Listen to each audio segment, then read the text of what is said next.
परवेज अफसाना की बातों में आ गया था, लेकिन उसने यह नहीं सोचा था कि वह उसका गुनहगार भी बन जाएगा।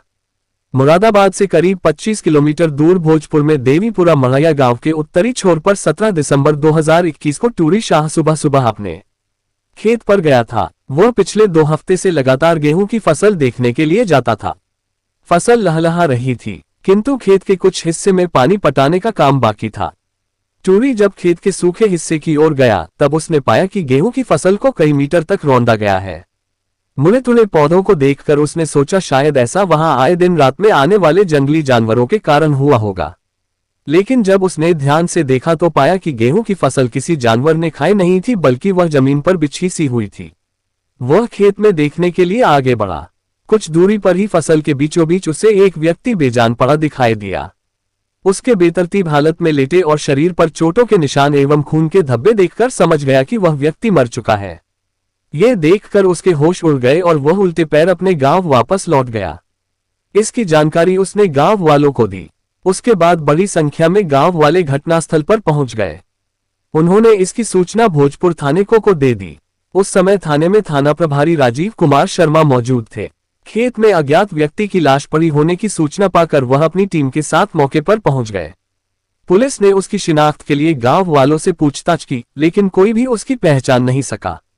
लाश को सिपाहियों ने पलटकर देखा तो जेब से नकद 300 रुपए, एक कार की चाबी और बीड़ी का एक बंडल मिला।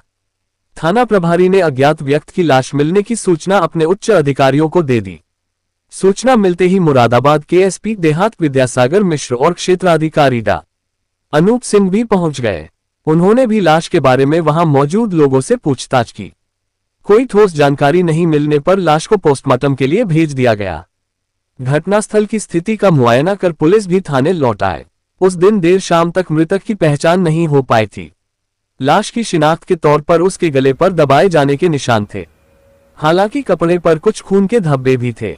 इस लाश के बारे में पूरी जानकारी एसएसपी बबलू कुमार को भी दे दी गई। एसएसपी बबलू कुमार ने अपने अधीनस्थों को निर्देश देते हुए जल्द से जल्द लाश की पहचान करवाने और हत्यारे को गिरफ्तार करने के आदेश दिए। एसएसपी ने केस को खोलने के लिए एक पुलिस टीम का गठन किया। टीम में सीओ डा अनूप सिंह, थाना प्रभारी राजीव कुमार शर्मा, एसआई सुधीर मलिक, मेघपाल सिंह, रमेश चंद, ईश्वर चंद, कांस्टेबल दीक्षांत शर्मा, प्रशांत वर्मा, बबीता आदि को शामिल किया। पुलिस टीम ने सबसे पहले अज्ञात व्यक्ति की शिनाख्त हेतु पैम्फलेट छपवाकर आसपास के गांवों में वितरित करवा दिए गए। साथ ही उसकी फोटो व्हाट्सएप ग्रुप पर भी पोस्ट कर दिए गए। जल्द ही इसका परिणाम सामने आ गया। मृतक व्यक्ति की पहचान भोजपुर थाने के ही मनिहारान मोहल्ला निवासी अहमद हसन के रूप में हो गई। वह पिकअप वैन का ड्राइवर था जो 16 दिसंबर 2021 से ही गायब था। उसके पिता इब्ने हसन ने उसी दिन अपने बेटे अहमद हसन की गुमशुदगी थाने में दर्ज करवा दी थी। पुलिस जांच के सिलसिले में एक चौंकाने वाली जानकारी मालूम हुई। जांच में पाया गया कि अहमद की पत्नी अफसाना उर्फ सोनम का मोहल्ले में ही रहने वाले परवेज नाम के युवक के साथ गहरा रिश्ता था। ये बात कईयों ने दबी जुबान में कही तो कुछ ने खुलेआम दावे के साथ बताए। उन्होंने बताया कि वे दोनों को अक्सर एक साथ आते जाते देखते रहे हैं। अहमद के मरने के ठीक एक दिन पहले ही सोनम और परवेज एक साथ देखे गए थे। परवेज भी सोनम के लिए जरूरी खरीदारी में हाथ बटाता था। ईद बकरीद के मौके पर वह सोनम के यहाँ जरूर शामिल होता था। पेशे से बिजली मैकेनिक परवेज दूसरे इलाके का रहने वाला था, लेकिन उसने 2 साल पहले अहमद के मकान में किराए पर दुकान ले रखी थी। मोहल्ले वालों ने बताया कि परवेज ने सोनम के पति अहमद की गैरमौजूदगी का फायदा उठाकर उससे नजदीकियां बढ़ा ली थी। सोनम भी घरेलू जरूरतों की पूर्ति के सिलसिले में चौखट लग चुकी थी। जरूरत पड़ने पर परवेज को साथ ले लेती थी। परवेज भी खुशी खुशी सोनम की मदद के लिए हर वक्त हाजिर रहता था। उनकी उम्र में 19-20 का ही फर्क था। इस कारण सोनम और परवेज ने एक दूसरे को देवर भाभी के रिश्ते का नाम दे दिया था। इतनी जानकारी मिल जाने के बाद पुलिस ने अहमद हसन के बारे में पूछताछ के लिए दोनों को थाने बुला लिया। तब तक अहमद की पोस्टमार्टम रिपोर्ट भी आ गई थी।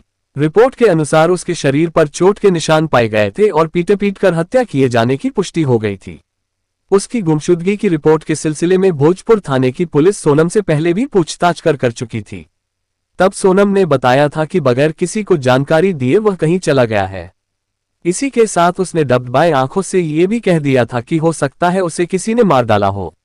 पुलिस को ये बात गले नहीं उतरी कि आखिर एक पत्नी अपने पति के बारे में मरने जैसी बात कैसे कर सकती है।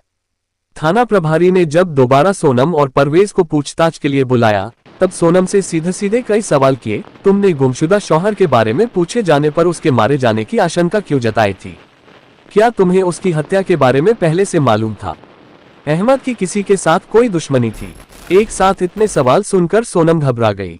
किसका किस तरह से जवाब दे समझ नहीं पाए। गोलमोल बातें करने लगी, जिससे थाना प्रभारी संतुष्ट नहीं हुए। यहाँ तक कि पति अहमद की लाश देखकर उसने दुपट्टे से मुंह ढक लिया था। रुआ सेपन को दिखाने के लिए केवल आंखें पोंछती नजर आए।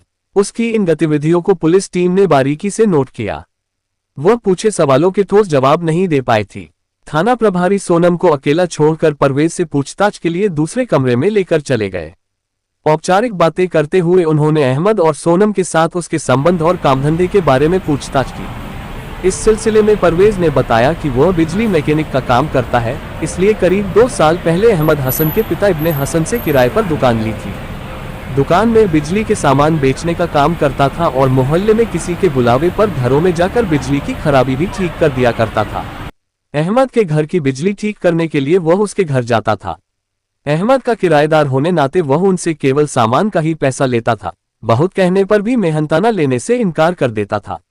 खुश होकर अहमद की पत्नी अफसाना उर्फ सोनम उसे चाय नाश्ते किए बगैर नहीं जाने देती थी। ये सब बातें सुनते हुए थाना प्रभारी ने कहा, और इसका तुमने नाजायज फायदा उठाया? कैसा फायदा साहब जी? यही कि तुम सोनम पर डोरे डालने लगे, अहमद की गैरमौजूदगी में भी उसके घर जाने लगे। थाना प्रभारी ने कहा, नहीं, ये गलत बात है। मैं कभी अहमद की गैरहाजिरी या किसी के बुलावे के बगैर उसके घर में नहीं घुसा। वो तो जब कभी सोनम, उसके ससुर या अहमद कहते थे तभी वहां जाता था। परवेज ने सफाई दी। तुम झूठ बोल रहे हो। पूरा मोहल्ला जानता है कि तुम्हारा अहमद की बीवी के साथ चक्कर चल रहा है। तुम उसके प्रेमी हो। थाना प्रभारी ने अपनी बात पर जोर देते हुए कहा, मोहल्ले वाले गलत कहते हैं साहब। मैं सोनम का कुछ बाहरी काम कर देता हूं, इसलिए वह ऐसा बोलते हैं। उन्होंने हमें साथ साथ देखा है। मैं उससे भाभी कहता हूं, इसलिए लोगों ने हमें बदनाम किया है। परवेज बोला, अगर तुम अहमद और सोनम के करीबी थे तो अहमद के लापता होने की खबर पाकर थाने क्यों नहीं आए थे? क्या इस बारे में तुम्हें सोनम ने नहीं बताया था? ये सुनकर परवेज चुप्पी लगा गया। उसकी चुप्पी पर थाना प्रभारी ने डिपकते हुए कहा, अब और कुछ भी मत छिपाओ, मुझे सब पता चल चुका है। सोनम अपने बयान में बहुत कुछ बता चुकी है जो तुम्हारे खिलाफ है। ये सुनकर परवेज तिलमिलाता हुआ बोला, तो मैं क्या करूं? अहमद की मौत में मेरा हाथ है। मैंने उसे कहा था खूब शराब पियो और बीवी से मारपीट करो। वह तो सोनम से जब शौहर का जुर्म बर्दाश्त नहीं होता था तब मेरे पास अपना दुखड़ा सुनाने चली आती थी, और मैं उसे सब कुछ ठीक हो जाने का ढांढस बंधा दिया करता था। परवेज का इस तरह से तिलमिलाना पुलिस के लिए आशा की किरण के समान था। अब उससे सख्ती से पूछताछ की जानी थी। सोनम को साथ बिठाकर अहमद हत्याकांड के बारे में पूछताछ की तो उन्होंने अपना जुर्म कबूल कर लिया। इसके बाद जो कहानी सामने आई वह इस प्रकार है। सोनम ने बताया कि परवेज को जब उसने पहली बार देखा था तभी वह उसकी नजर में भाग गया था। सोनम 2 बच्चों की मां होते हुए भी परवेज के गठीले शरीर और बातचीत करने की अदाओं पर मरमिटी थी। परवेज भी सोनम की सुंदरता का दीवाना बन गया था और वह जब भी उसकी दुकान पर आती थी तो सब काम छोड़कर उसकी जरूरतों को तरजीह देता था। उसे भाभी कहकर बुलाता था। उसने अपनी लच्छेदार बातों से सोनम को अपने प्रेमजाल में फांस लिया था। अहमद हसन जब अपने काम पर पिकअप वैन चलाने चला जाता था तब परवेज सोनम से मिलने उसके घर चला जाता था। इसी दौरान उनके बीच अवैध रिश्ते भी बन गए थे। उनके संबंधों के बारे में अहमद को मोहल्ले वालों से पता चला।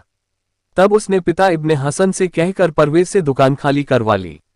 इसके बाद भी सोनम और परवेज का मिलना जुलना जारी रहा। दोनों के बीच अवैध संबंधों का सिलसिला चलता रहा।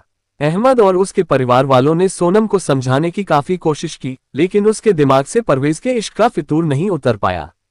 वह उल्टे जवाब देने लगी कि लोग उसकी सुंदरता और जवानी पर जलते हैं, इसलिए ऐसा कहते हैं। जबकि अहमद के दिल और दिमाग में परवेज और सोनम के बीच चल रहा इश्क का चक्कर कांटे की तरह चुभने लगा था। कई बार यह सोचकर वह बौखला जाता था और गहरे अवसाद में घिर जाता था। उस गम को भुलाने के लिए वह शराब पीकर घर आने लगा था। सोनम उसके शराब पीने का विरोध करने लगी थी। एक तरफ शराब का नशा था तो दूसरी तरफ मोहब्बत का नशा। नतीजा आए दिन पति पत्नी के बीच झगड़े होने लगे। धीरे धीरे सोनम और अहमद के बीच होने वाली गुस्से भरी बातें, नाराजगी और गाली गलौज मारपीट में बदल गईं। शरीर से बलिष्ठ अहमद शराब के नशे में सोनम की जमकर पिटाई कर देता था। सोनम इसकी शिकायत लेकर सीधे परवेज के पास जाती थी, उससे कहती थी वह कोई रास्ता निकाले ताकि वह अहमद की मारपीट और जुल्मों से बच सके। इसकी जानकारी अहमद को भी हुई। एक रोज वह गुस्से में तमतमाया हुआ परवेज के पास जा पहुंचा। उसे रास्ते में रोककर भला बुरा कहने लगा। इसके जवाब में परवेज ने कहा, यार देखो, तुम मेरे ऊपर नाहक ही शक करते हो। तुम जो सोच रहे हो ऐसा नहीं है। मोहल्ले वाले मुझे और तुम्हारी बीवी सोनम को बदनाम करने पर तुले हुए हैं। वैसे भी मैं अपने काम में बिजी रहता हूं। अहमद को परवेज की बातों पर भरोसा नहीं हुआ। वह सीधा घर आया और शराब की बोतल भी साथ लाया। उसने घर पर ही जी भरकर शराब पी और नशे में धुत होकर सोनम की खूब पिटाई कर दी। उस रोज की पिटाई सोनम के लिए काफी असहनीय हो गई थी। उस रोज तो वह सीधा परवेज के पास गई। उससे फरियाद करने लगी कि चाहे जैसे भी हो वह उसे शौहर की मारपीट से निजात दिलाए, वरना वह जान दे देगी। सोनम ने यहां तक कहा कि वह उसे ठिकाने लगा दे, फिर दोनों निकाह कर अपनी नई जिंदगी की शुरुआत करेंगे। 17 दिसंबर 2021 को जुमे का दिन था। उस रोज अहमद की साप्ताहिक छुट्टी होती थी। ये सभी जानते थे। उस दिन अहमद 11 बजे बाजार जा रहा था। रास्ते में उसे परवेज मिला। बोल पड़ा, बड़ी जल्दी में जा रहे हो? आज जुमे की छुट्टी है, घर का राशन पानी लाना पड़ता है। बाजार जा रहा हूं, अहमद ने कहा। आज तो मेरी भी छुट्टी है, परवेज भी बोला। तो मैं क्या करूं तुम्हारी छुट्टी का? अहमद रूखेपन से बोला। अरे यार, इतनी भी क्या बेरुखी है? तुम तो हमेशा नाराज ही रहते हो। क्यों न आज 2-2 पैग हो जाए? साथ पीने की इच्छा हो रही है। देखो, आज जुमा है, मुझे नमाज को भी जाना है। आज नहीं, फिर कभी। खर्च मैं करूंगा। शराब पीने का शौकीन अहमद परवेज की बात टाल नहीं सका। जैसा कि अक्सर एक आम शराबी के साथ होता है, वे इसके चलते सभी गिले शिकवे और दुश्मनी भूल जाते हैं। परवेज ने कहा कि वह शराब भोजपुर से खरीदेगा जरूर, लेकिन कहीं दूर जाकर एकांत में पिएंगे। कोई देखेगा भी नहीं। अहमद को परवेज की यह बात और भी अच्छी लगी। वह उसके कहने के मुताबिक उसकी बातों में आ गया। परवेज समय गंवाए बगैर शराब के ठेके से शराब की एक बोतल, 2 डिस्पोजल गिलास, नमकीन का पैकेट, सिगरेट की डब्बी और पानी की बोतल खरीद लाया। सारा सामान स्कूटी की डिक्की में रख लिया। अहमद को स्कूटी पर बिठाकर भटियारा और सना होटल होते हुए गांव देवीपुरा की मड़ैया के उत्तरी दिशा के जंगल में ले गया। वहीं पर बैठकर दोनों ने शराब पी। परवेज ने कम पी और अहमद को पैगा पर पैगा पिलाता रहा। जब तक पूरी बोतल खाली नहीं हो गई तब तक वह पीता रहा। परवेज ने जब देखा कि अहमद पर शराब का नशा चढ़ चुका है और उसके पैर लड़खड़ाने लगे हैं, तो परवेज ने सहारे से अपनी स्कूटी पर बैठा लिया। कुछ दूर जाकर गेहूं के खेत के नजदीक परवेज ने अपनी स्कूटी रोकी और धक्का देकर उसे गेहूं के खेत में गिरा दिया। अहमद नशे की हालत में उठ नहीं पाया। परवेज उसे खींचकर गेहूं के खेत के भीतर ले गया। नीचे गिराकर उसके सीने पर घुटने रखकर अहमद का गला दबा दिया। परवेज ने उसका गला तब तक दबाए रखा जब तक कि अहमद हसन के प्राण निकल नहीं गए। जब परवेज ने देख लिया कि अहमद मर चुका है, तब वह अपनी स्कूटी से अपने घर लौट आया। मनेहारन आकर उसने अपनी प्रेमिका सोनम को फोन किया। मेरी प्यारी सोनम, तुम अब पूरी तरह से आजाद हो गई हो। तुम्हें आए दिन पीटने वाले को ठिकाने लगा दिया है। अब मैं तुम्हारे साथ धूमधाम से निकाह करूंगा। तुम अब पूरी तरह से मेरी हो। सोनम की शादी 10 साल पहले अहमद से हुई थी। सोनम का मायका रुद्रपुर उत्तराखंड के कस्बा बिलासपुर का है। शादी के बाद उसकी 2 बेटियां हुईं। सोनम इश्क में इतनी अंधी हो गई थी कि उसे अपनी बेटियों का जरा सा भी ख्याल नहीं रहा। दोनों बेटियों की जिंदगी संवरने से पहले ही सोनम ने उनके सपने को नष्ट कर डाला। 20 दिसंबर 2021 को दोनों बेटियां अपनी दादी मकसूदन के साथ थीं। दादी मकसूदन दोनों बेटियों के पास बैठी रो रही थी कि बुढ़ापे में बहू ऐसा जख्म दे गई जिसे वह जिंदगी भर नहीं भूल पाएंगी। कानून की निगाह में सोनम अपने पति को मरवाने में मुख्य साजिशकर्ता बन गई थी, जबकि परवेज हत्या का आरोपी था। दोनों आरोपियों से पूछताछ के बाद पुलिस ने उन्हें न्यायिक हिरासत में भेज दिया। तो दोस्तों, ये थी पूरी कहानी। कहानी को लास्ट तक सुनने के लिए आपका तहे दिल से धन्यवाद। कहानी के बारे में आपकी क्या राय है, कमेंट करके जरूर बताएं। मेरा ये चैनल अभी नया है, इसलिए मुझे आपके सहयोग की बहुत ज्यादा जरूरत है, इसलिए कमेंट जरूर करें। तो चलिए दोस्तों, आज के लिए इतना ही। कल फिर मिलते हैं क्राइम की एक सच्ची कहानी के साथ। तब तक के लिए स्वस्थ रहें, सुरक्षित रहें और अपना ध्यान रखें। जय हिंद दोस्तों, जय भारत।